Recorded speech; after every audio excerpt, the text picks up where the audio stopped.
అనంత కరుణామయుడు పరమ కృపాశీలుడు అయిన అల్లాహ్ పేరుతో. ఆయత నంబర్ 114. బిస్మిల్లాహిర్ రహ్మానిర్ రహీం. أفغير الله أبتغي حكما وهو الذي أنزل إليكم الكتاب مفصلا والذين آتيناهم الكتاب يعلمون أنه منزل من ربك بالحق فلا تكونن من الممترين. ఆయత నంబర్ 114. ఏమిటి? నేను అల్లాహ్ను కాకుండా ఇంకొక న్యాయ నిర్ణేతను వెతకాలా? యథార్థానికి ఆయన ఒక సంపూర్ణ గ్రంథాన్ని మీ వద్దకు పంపి ఉన్నాడు. అందలి విషయాలు స్పష్టంగా విపులీకరించబడ్డాయి. మేము ఎవరికి గ్రంథం వసగామో వారికి ఈ గ్రంథం నీ ప్రభువు తరపు నుంచి సత్య సమేతంగా వచ్చిందన్న విషయం బాగా తెలుసు. కాబట్టి ఓ ప్రవక్త, నువ్వు శంకించే వారిలో చేరిపోకు. 159. ప్రవక్త సల్లల్లాహు అలైహి వసల్లమను ఉద్దేశించి ఇలా చెబుతున్నప్పటికీ నిజానికి ఇది ఆయన అనుచర సమాజానికి చేయబడిన ఉపదేశం. తెలియజేయబడిన విషయాలను అమలు చేయకుండా పొద్దస్తమానం లేనిపోని విషయాల వెనుకబడి కూపీలు లాగుతూ విలువైన కాలాన్ని పాడు చేసుకునే సందేహాల స్వాములకు, అనుమానాల అయ్యలకు ఇది హెచ్చరిక లాంటిది. ఆయత నంబర్ 115. وتمت كلمة ربك صدقا وعدلا لا مبدل لكلماته وهو السميع العليم. ఆయత నంబర్ 115. సత్యం రీత్యా, న్యాయం రీత్యా నీ ప్రభు వాక్కు సంపూర్ణమైనది.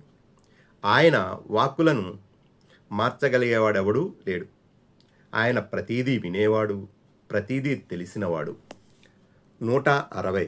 సమాచారం, సంఘటనల విషయంలో అల్లాహ్ వాక్కు సత్యవంతమైనదిగాను, ఆదేశాలు, నిర్దేశిక నియమాల విషయాల్లో ఆయన వాక్కు సమత్వంతో, సమతూకంతో కూడుకున్నదిగాను ఉంటుంది.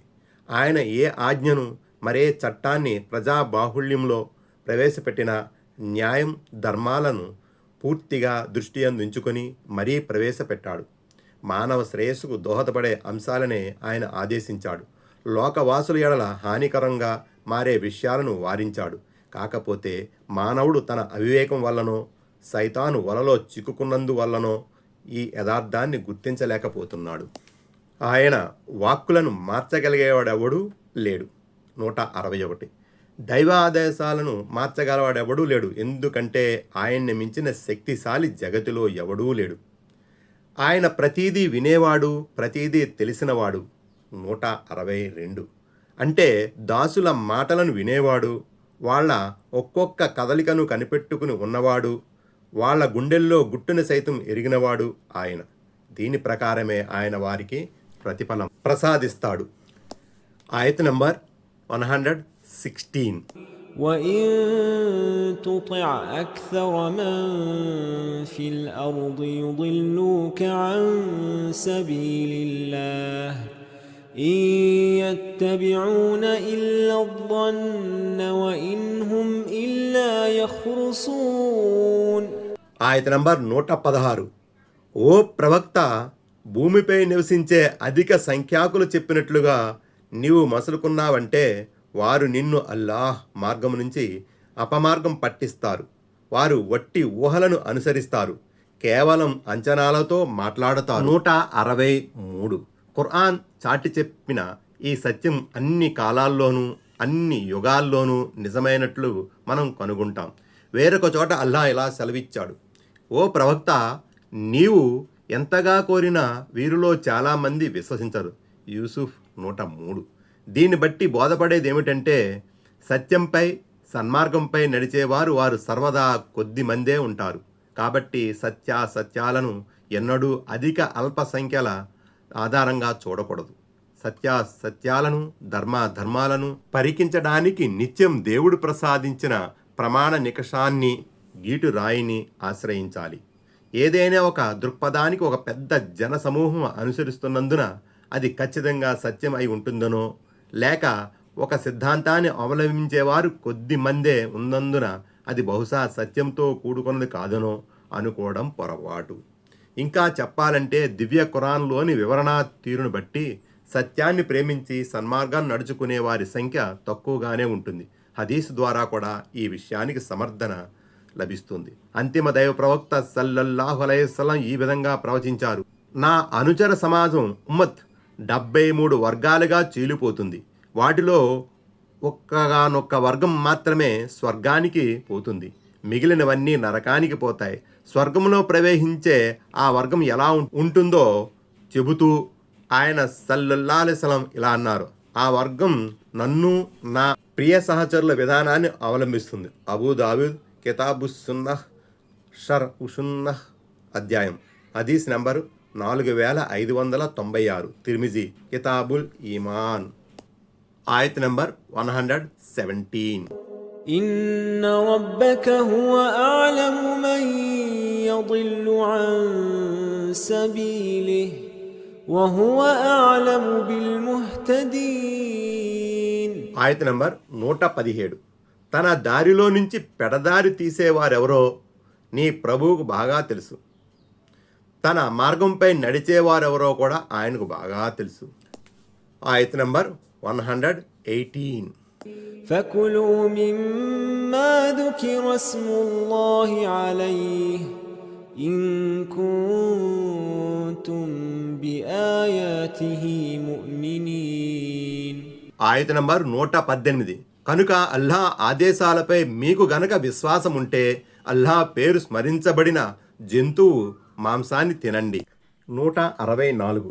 జంతువును వేటాడుతున్నప్పుడు కానీ దానిని జిమహా చేస్తున్నప్పుడు కానీ అల్లాహ్ నామం గనక ఉచ్చరించడం జరిగి ఉంటే ఆ జంతువును నిస్సంకోచంగా తినండి. అయితే ఆ జంతువులు ధర్మసమ్మతంగా ఖరారు చేయబడినవై ఉండాలి. దీన్ని బట్టి విదితమయ్యేది ఏమంటే, షరియతు పరంగా ధర్మసమ్మతమైన అట్టి జంతువులను జిబహా చేసే సమయంలో ఉద్దేశపూర్వకంగా అల్లాహ్ పేరు బిస్మిల్లా స్మరించకపోతే వాటిని తినడం సమ్మతం కాదు. అయితే జిబహా చేసే సమయంలో ముస్లిం వ్యక్తి అల్లాహ్ పేరు ఉచ్చరించాడా లేదా అన్న సంశయం ఏర్పడితే అప్పుడేం చేయాలి? అలాంటి పరిస్థితి ఏర్పడితే అల్లాహ్ పేరు ఉచ్చరించి దానిని తినవచ్చు.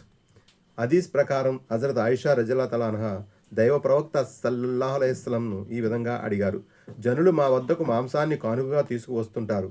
వారు ఇప్పుడిప్పుడే ఇస్లాం స్వీకరించిన పల్లెటూరి వాళ్ళు. ఇస్లాం గురించి, దాని బోధనల గురించి వారికి పూర్తిగా అవగాహన లేదు. కాబట్టి వాళ్ళు అల్లాహ్ నామం ఉచ్చరిస్తున్నారో లేదో మాకు తెలియదు.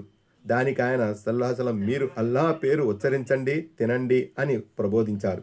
సహీ బుఖారీ జబీహతుల్ అరాబీ అధ్యాయం, హదీస్ నెంబర్ 5507. అంటే సందిగ్ధానికి లోనైన సమయంలో ఈ రాయితీ ఉంది. ఏ జంతువునైనా బిస్మిల్లా అని పలికి తినవచ్చన్నది దీని మతలబు ఎంత మాత్రమూ కాదు. ముస్లింల మండీలలో, ముస్లింల దుకాణాలలో అమ్మబడే మాంసం హలాల్ మాంసం అయి ఉంటుందన్న భావం దీని ద్వారా స్ఫురిస్తుంది. ఒకవేళ ఈ మాంసం పట్ల కూడా సందేహం కలిగితే తినేటప్పుడు బిస్మిల్లా పలికి తినాలి. ఆయత్ నంబర్ 119. وما لكم ألا تأكلوا مما ذكر اسم الله عليه وقد فصل لكم ما حرم عليكم إلا ما اضطررتم إليه وإن كثيرا ليضلون بأهوائهم بغير علم إن ربك هو أعلم بالمعتدين.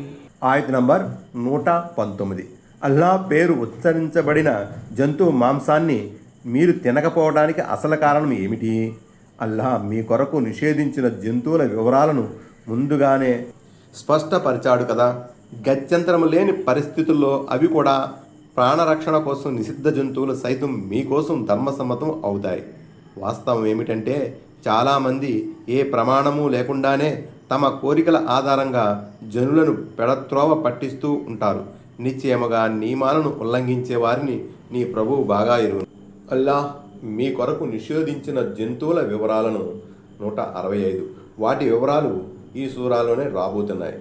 ఇదిగాక ఇతర సూరాలలో హదీసులలోనూ నిషిద్ధ జంతువుల వివరాలు వచ్చాయి. ఆ నిర్ణీత హరాం జంతువులు మినహా మిగిలినవన్నీ హలాల్ ధర్మసమ్మతంగా పరిగణించబడతాయి. ఇది ఇలా ఉండగా నిషిద్ధ అంటే హరాం జంతువులు కూడా అత్యవసర పరిస్థితుల్లో ప్రాణం కాపాడుకోవడానికి ధర్మసమ్మతం అవుతాయి. ఆయత్ నంబర్ 120. وذروا ظاهر الإثم وباطنه إن الذين يكسبون الإثم سيجزون بما كانوا يقترفون. ఆయత్ నంబర్ 120. మీరు బహిరంగ పాపాలను గోప్యమైన పాపాలను కూడా విడనాడండి.